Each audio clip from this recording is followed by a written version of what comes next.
Hi, this is Charting Man Dan of TheChartGuys.com, home of technical analysis education. Click the link for a free week trial, no credit card required, and gain access to our multiple live broadcasts daily, community chat room, educational videos, nightly watch lists, and more. Invest in your education and future and join the community today. Looking at Apple on the daily and weekly time frame, and like many other stocks today, Apple rejected from the lower Bollinger Band daily resistance and ended the day on weakness. So this now makes 4 rejections from the middle Bollinger Band in a row, or the lower Bollinger Band, and that level is going to be down around 109 on Monday. So we're going to have to get above that level. Otherwise, it's going to drive us straight into the ground. So if we can get a bullish reversal candlestick and close above the lower Bollinger Band, we'll look for a short-term bounce. And I say short-term because I am still expecting this level to get filled, the gap fill at 105.18. And that was the target as soon as 111.55 broke and the clear base of support that was built before continuation to the upside. Once that broke, that gap fill was the next target. We have the 100-day moving average. That support will come before it at 106.20. The RSI is close to oversold, so like I said, we can expect a short-term bounce before we do fill that gap. The weekly is losing the 10-week and 100-week moving average support.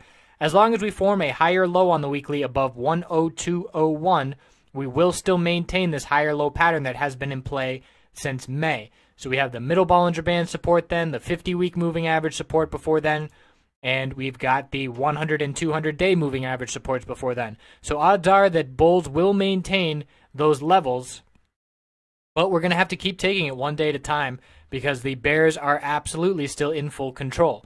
So looking at Apple on the daily time or the 5-minute time frame, there was a wild action and start of the day with a dump first thing, and it appeared to be affected by QQQ and technology stocks. We saw it in Amazon and Google. Right before the bell rang, there was a very quick flush and then a very quick bounce.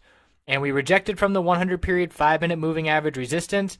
And then after the bounce, we rejected from the 20 period, formed a higher low, rejected from the 20 period another 2 times, and then turned it into support.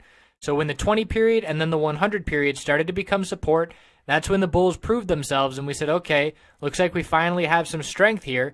And then we saw some movement to the upside and hit the high of the day. So at that point, when that was going on, the hourly time frame, we were trying to turn this hourly 20-period moving average into support, and we finally got it as support just in time to form a bearish reversal doji, confirm it, and then lose that support. So no ground was gained for the bulls, giving it all back by the end of the day.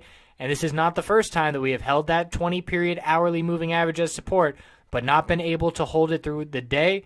We can see a rejection, support, loss, rejection, support, loss. That's the pattern we've got going on. And in terms of the end of the day, as soon as we lost the 200-period moving average, we had a base of support built here on the way up, and the low of that consolidation was 109.74.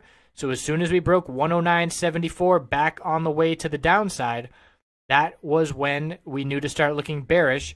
And look at the volume very slowly, incrementally higher and higher and higher for the bears as it just started getting worse and worse and worse, taking out previous support levels built on the way up.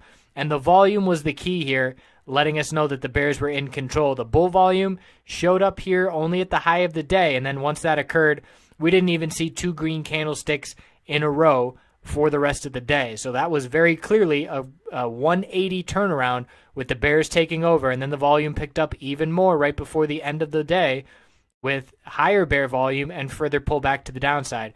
So on most individual names, we had a really nice bull entry opportunity for the first half of the day, and then a flip to the bears for the second half, and that's because the S&P 500 pretty much did that exact same thing.